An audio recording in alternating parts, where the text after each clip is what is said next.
উপদেশটা কিন্তু আসলে ওনারা হয়েছে কাদের জন্য? নিজেদের জন্য না তো।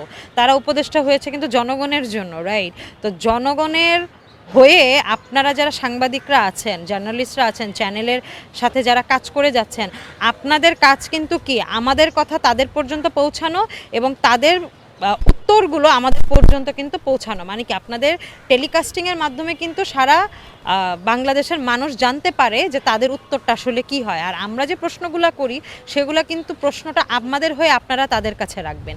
এটাই কিন্তু আমি মনে করি যে স্বাধীনতা। শ্রদ্ধেয় আমাদের যে পরিবেশ উপদেষ্টা রেজওয়ানা হাসান, ওনার জন্যই আমি বিষয়টা বলছি যে তার কিন্তু পরিবেশের উপর আসার পর থেকে বিভিন্ন জায়গায় বিভিন্ন বিষয় নিয়ে এসে নিষেধাজ্ঞা দিচ্ছে। ইতিমধ্যে মানে জাস্ট রাইট 2 days ব্যাক, মানে 2 দিন আগের একটা নিউজে দেখলাম সে এখন বনভোজন নিয়েও নিষেধাজ্ঞা দিচ্ছে। তার এখন মানে বনভোজন করা বা পিকনিক যেটাকে আমরা বলি, যেটা আমরা বছরে মাত্র একবার করি, সেটা নিয়েও কিন্তু এখন সে কিন্তু মানে কি বলবো অবজেকশন ক্রিয়েট করছে যে এটাও করা যাবে না। বনভোজন করলে নাকি ভয় পাইতে হবে, বন মানে ভয়ের জায়গা। আসলে আমার কথা হচ্ছে বন ভয়ের জায়গা যদি হয়ে থাকে, বনভোজন করলে যদি বনের পরিবেশ নষ্ট হয়ে থাকে, তাহলে সারা বছর বন বিভাগের কর্মকর্তা যারা আছেন বা পিয়ন যারা আছেন তারা যে গাছ কেটে কেটে বিক্রি করে ফেলে, ওইটার ব্যাপারে আসলে ওনার কি কোনো দিন মানে বলার কিছু ছিল বা আছে এখনও, বা উনি কি কখনো এটার দিকে নজর দিয়েছে যে বন যে রক্ষা করতে হবে, পরিবেশ রক্ষা হবে কিভাবে? বন রক্ষা করেই তো, গাছ রক্ষা করেই তো। তো গাছ যারা বিক্রি করে ফেলছে তাদেরকে তো উনি কিছু করছে না।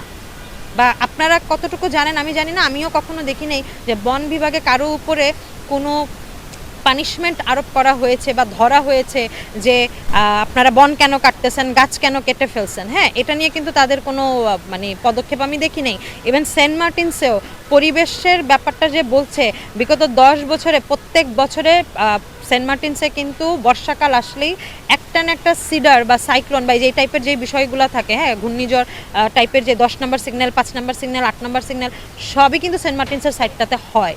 এই মুহূর্তে যেহেতু উপদেষ্টাদের দিকে আমরা তাকিয়ে আছি, দায়ভারটা আসলে কোনো না কোনোভাবে তাদের কাছেই যাবে। প্রশ্নটা তো আমরা তাদের কাছেই করছি, আমাদের আক্ষেপ আমরা তাদের কাছেই তো জানাবো। তাদেরকে কিন্তু আমরা অন্তর্বর্তীকালীন সরকারের দায়িত্বটা দেয়াই হয়েছে এই জন্য যাতে তারা আমাদের জনগণের, আমাদের মানুষের, আমরা সাধারণ মানুষ যারা আছি, আমাদের কষ্ট, আমাদের দুঃখ, আমাদের সব কিছু, আমাদের ভালো থাকা খারাপ থাকা সব কিছুর ব্যাপারে যাতে তারা নজর রাখে। এটার জন্য কিন্তু তাদেরকে মূলত আসলে উপদেষ্টা করার পিছনে মূল কারণ কিন্তু এটা। প্রথমত আসলে তাকে অভিনন্দন, সে 100 দিন ডক্টর ইউনূস অনেক বিজ্ঞ একজন লোক আমাদের দেশের, এটা আনডাউটেডলি। বাট সেই সাথে উনি অন্তর্বর্তীকালীন সরকারের যে দায়িত্বটা পালন করছে সেই জায়গা থেকে আসলে উনি কতটুকু করতে পেরেছে এটা আসলে এখনও বলাটা মুশকিল। এখন আসলে অনেক দায়িত্ব রয়ে গেছে ওনার। আর সামনে তো নির্বাচন, মানে জাতীয় নির্বাচনের অপেক্ষায় আছি আমরা, মানে আমাদের দেশের জনগণ সবাই। তো আমি জাস্ট চাচ্ছি যে উনি সব জনগণের দিকে নজর দেখ, সবার দিকে একটু একটু করে নজর দেখ। শুধু নির্বাচনের যে দলগুলো, হ্যাঁ মানে জাতীয় দলগুলো, তাদের সাথে শুধু উনি আলাপে বসছে ব্যাপারটা এটা, আর ব্যবসায়ীদের সাথে আলাপে বসছে ব্যাপারটা এটা হওয়ার না। ওনার উচিত প্রত্যেকটা সেক্টরের প্রত্যেকটা মানুষের দিকে তাকানো। যেমন আমরা কিন্তু সেন্ট মার্টিনসের তরফ থেকে শুধু না, আমরা বাংলাদেশের টোটাল ট্যুরিজম বা ইকো ট্যুরিজমের জায়গা থেকেই কিন্তু আমরা প্রতিনিয়ত আন্দোলন করছি। আমরা কিন্তু এর আগে অনেকগুলো প্রেস কনফারেন্স করেছি, সমাবেশ করেছি, বিক্ষোভ মিছিল করেছি, তারপর টিএসএর মোড়েও কিন্তু আমাদের সংবাদ সম্মেলন হয়েছে, গত শুক্রবারেও ছিল, এর আগের আরও 2 শুক্রবারে হয়েছে। সো আমরা প্রতিনিয়ত কিন্তু শান্তিপূর্ণভাবে সমাবেশ করছি এই জন্যই যাতে আমরা উপদেষ্টার শরণাপন্ন হতে পারি।